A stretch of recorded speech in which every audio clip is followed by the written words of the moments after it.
Hi, this is Nick from VireEngines.com. I'm going to show you how to change over from the corroding aluminium exhaust to the stainless steel rust-free variety, which comes with a few bits and pieces. And I've already made a start on this to save time in the video, but basically what you need to do is you'll need something like a 7mm tool to undo these clips on your hose, so you can take that off where it goes in to the water, drain the water out of the engine. There's a drain plug here, possibly this one works, or you can just tip it into the bilges and clean up later. So release your exhaust pipe. We probably have a stainless clip or two to release there, and release these bolts which hold your control cables on, so you can leave this loose but in place. It probably save you time. And finally, you've got 4 nuts, 1, 2 each side, to remove with a 13mm spanner. When you've done that, you might find this is stuck together a bit. Just bash it with your hand either way to break the seal, and you can discard the gasket too, which comes off, pull it away, tip the water into your bilges or carefully over the side. This is not original. It's got the typical kind of problems that the aluminium units had. They corrode a lot, people fill them with epoxy, they bodge it up. So, and this gallery rots where the water comes through and blocks repeatedly, which means that the engine overheats, and the silencer baffle, if you look through there, is rotten and fallen to pieces. So it's not unusual for these to block, become unreliable and noisy. So this is the main reason we're changing it. What is involved is you've got a new gasket which comes with this kit. I've already put this on, and basically you bolt it on the 4 same studs, and the inlet is just a couple of inches different using the pipe, which I'll give you a new pipe with the kit. You also get this blanking bolt which you install here, and to do that you are going to need to drill and tap this hole out so that you've got a nice thread there for the bolt. And what I did is I opened up that hole. I'm using an M8 bolt. You could use an M6 bolt if that's tight without even drilling it, but the worst case scenario is you would drill this out to about 7.5mm, and then you would thread it with a metric M8 tap, which I include with the kit in case you need it. And then finally you've got this bolt with its sealing washer, and you put that in, and that basically occupies the hole, otherwise the water will come out of there later. So again, it's a 13mm spanner. Just nip that up so it's reasonably tight, and you've covered that too. So this is the most difficult job in the whole thing, is just to thread one hole. I'm sure you can do that. I'm going to send you the actual metric thread, and you'll get the bolt with the sealing washer. There you go, that's nipped up enough. And then we put on the exhaust. So, as we say, we're just going to put this on now. Do you need any sealant with this gasket? Not really, I wouldn't worry. It's a nice new gasket you're getting. It's special steam temperature. If you do want to use a gasket sealant like Hylamar, that's fine. Just smear a little bit around these waterways if you want, and that's cool. Incidentally, there's an O-ring behind this gasket which is also included. You need to fit that in first.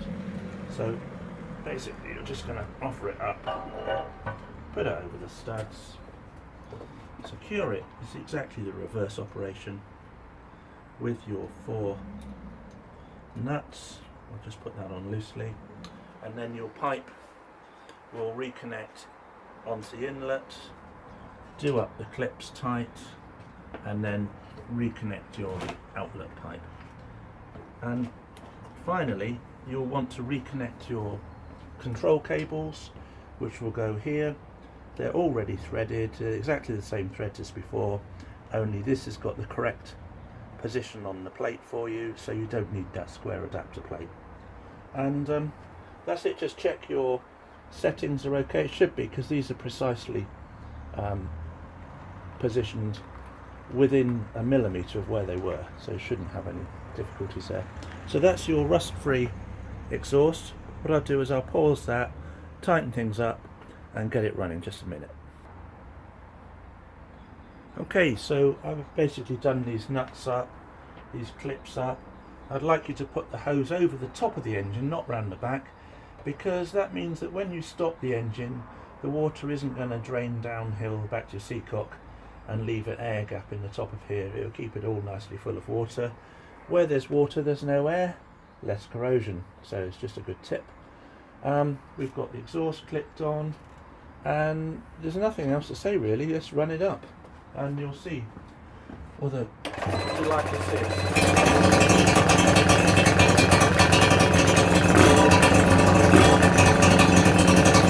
That's it running, exactly the same as usual.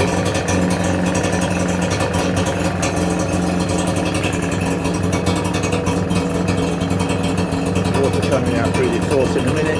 Obviously it's going to take a little while to continue the water. It fills up this cavity inside and then finally comes out, so you'll see it coming out now.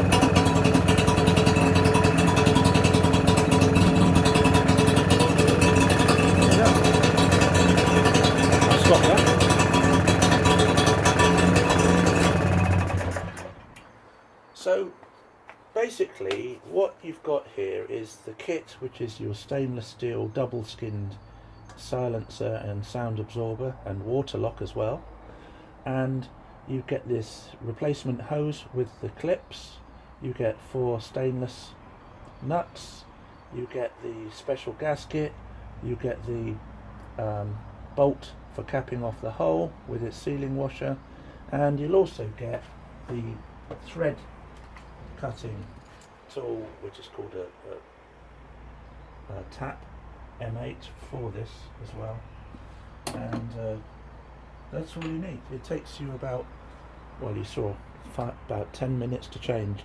In the boat you'll spend a little bit more time changing your remotes over than I did, but you can see that. The reason I'm not showing it in this video is there's so many different types of things people screw on here. It's amazing. Now I've had 10 of these made in the first batch. I've already sold some, so these are not going to last long. When I run out, there'll be a delay of some months, maybe longer, and I'll get someone to fabricate another set of these. I want you to buy them because they're a fantastic thing, and they address basically the only remaining problems you're going to get with the Vire 12, which is this pipe blocking where the water comes in and the baffles corroding and getting noisier, and the waterway blocks up, just general rot as well. So this is going to protect you against any future corrosion, make the engine more reliable. It's all stainless steel, so it's also a good investment. It's not going to get any worse. This is going to look like new in years to come. So it also addresses the problem of the Morse positions being wrong on the original. And why have I gone to all this trouble? Well, because I love this little engine, and I think it's not good enough just to sell people parts and make a profit on them. You also need somebody like me who's going to develop this engine and make it more and more reliable for you than it ever was when it was new.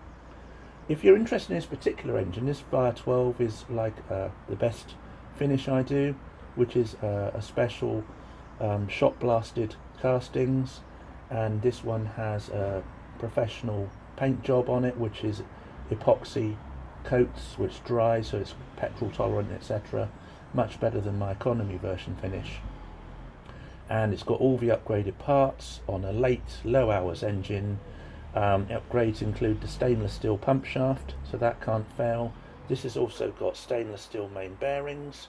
In case you're in a saltwater environment, they won't last a limited time, they'll last pretty much forever. And I've upgraded the coupling on this to the low vibration style as well, which you'll see I've just uploaded videos on. So this is on vireengines.com if you want to have a look.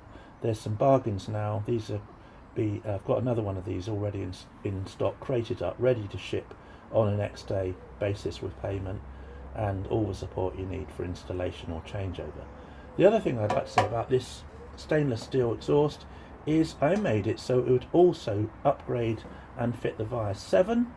There's slight changes in the pipe work. You don't have to thread this blocking hole in the 7 because it doesn't have any, but there's a slightly different installation procedure with removing one of the core plugs to get the water in the other side, which is better than how it ever used to be. That improves the whole cooling of the engine on a Vire 7.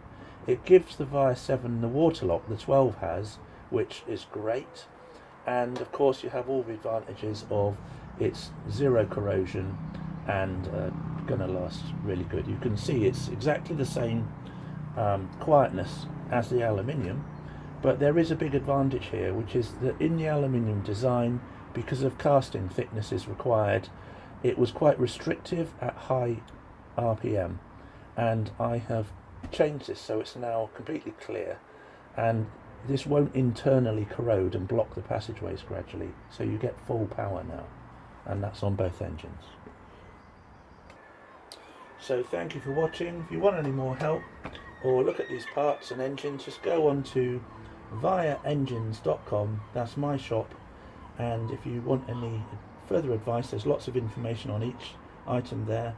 Just drop me an email, and all the contact details are on that site too. It only takes a couple of seconds to register. If you want to buy something on PayPal, it's there, or you can use bank transfer, and the good thing is that we're not paying commissions and middlemen on the other sites. You're coming direct to the main dealer and technical authority in the world on this engine. So if I can help you guys, let me know. If you've got any feedback about this video, just put it on the YouTube if you like, and do subscribe to my channel, Nick Vire. I'll try and keep you updated with the latest developments and products for your engines. Thank you.